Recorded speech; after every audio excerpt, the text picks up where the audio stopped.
Since posting this video about the postgrad work permit and what are the speculations on the changes that will happen soon, I have received so many comments, so many questions about what are the programs I should take, what are the possible programs that will have the postgrad work permit, and to tell you honestly, we don't know what's the future like. No one knows. And in this video, I will just tell you the programs that I will feel like it will help you eventually planning ahead.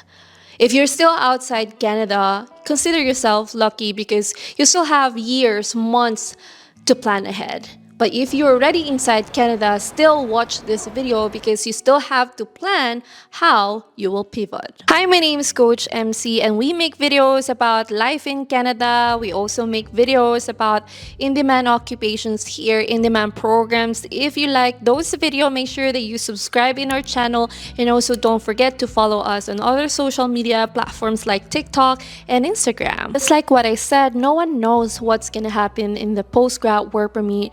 No one can predict unless we have the official statement from the IRCC. The only thing you can do right now is to plan based on the data that you have on the provincial government website, on the IRCC website. So let's have the list of occupations, list of the programs that you can take or the programs that you can replace to your existing program right now so that you can secure your spot on getting your postgrad work permit. And probably you're thinking or you're wondering, how am I gonna be sure that this program or this occupation will be in demand by the time I graduate?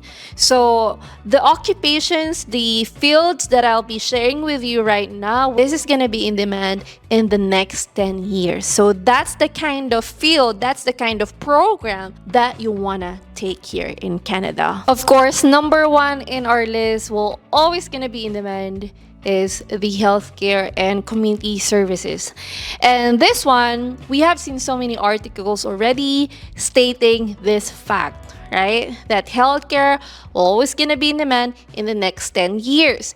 So if you are thinking to take the postgrad in nursing or medical lab assisting program or medical lab tech program or healthcare aid, pharmacy assisting program, or in the community services, if you're thinking to take the early childhood program or the community support program, social worker program, those programs, those occupations are part of the healthcare priority sector. How did I know that? If you are going to check the website, the provincial website, they have a list of occupations, right? List of priority sectors. And again, as per the proposed changes on the postgrad work permit, they will base the in-demand occupation based on the area where you're going to study or where you're going to move. Double check the list, double check the priority sector in the province that you are aiming for. So let's say British Columbia, I just mentioned the programs and occupations that most likely they will give the postgrad work permit. Number two is the STEM program or occupation. So this is the science, technology, engineering, and math. So related occupations or related programs that falls under the STEM would be data science. Technology will be related to programming, web designing, right? And engineering, they have so many engineering programs here, civil engineering, mechanical, right? Chem.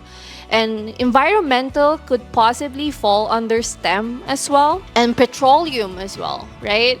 And if your program will also gonna be in artificial intelligence or machine learning, that will fall under STEM.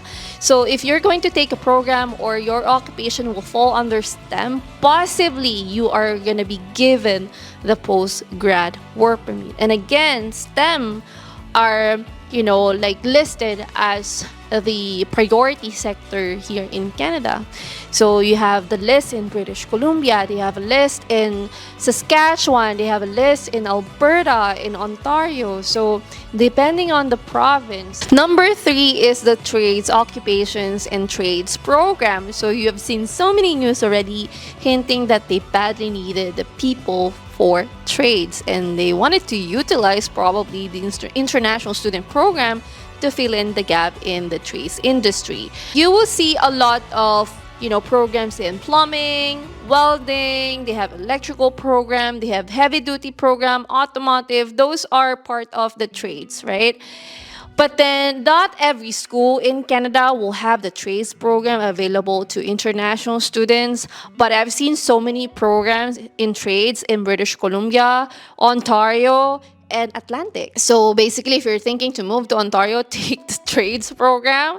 And you can take 2 trades program, mostly trades program or 1-year program. You can take 2 programs so that you can get up to 3 years postgrad work permit. But then again, for the length, we're not sure if they're changing that policy as well. This is not just in demand. This is high paying occupations here in Canada. It will take a while to get higher salary because you're going to be an apprentice, but I will highly recommend this occupation, this field. Another field that I want to share with you, and this one is not really as in demand compared to healthcare, trades, and STEM, but this is in demand depending on your location, depending on your area and province. And this is the tourism program or tourism occupations.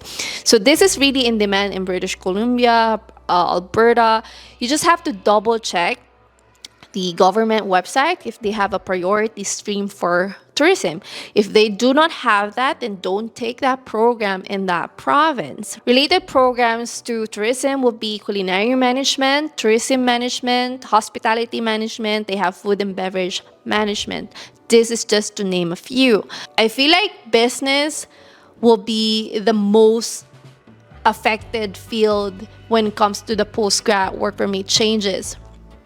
And if you're taking a 1-year program in business, postgrad certificate in business, I would highly suggest that you add another program that is related to healthcare, trades, and STEM. Before, I would only recommend master's degree if you're a mature student and then you have so many experience already, or let's say you want to bring your spouse with you. I always recommend master's degree. But this time, I feel like this will be the safest route, the safest program for people that will be coming to Canada. This is because of the proposed changes. If you'll be taking a graduate program, then most likely you will be exempted for the upcoming changes on the postgrad work permit. And also remember, they just recently changed the policy for the graduate programs in terms of the postgrad work permit. That was announced last January. So I don't think they will change that anytime soon. So who knows? But these programs, the graduate programs, will be the safest program right now, especially if you are in business field. This will not be helping you for the postgrad work permit, but it will also help you getting higher scores for your permanent residency. Again, we don't know yet when it comes to the final decision, when it comes to the changes on the postgrad work permit. There's no official statement or policy coming from IRCC yet. So right now, just hold on to it. You're just planning right now. You're just thinking what will be your next move, right? So double check the programs that I have just mentioned in this video. If you need help, you can always reach out to us. We have our link in our bio, in our description box. And again, comment below what are the programs that you're thinking that will be having the postgrad work permit, and I'll see you in the next video. Bye guys.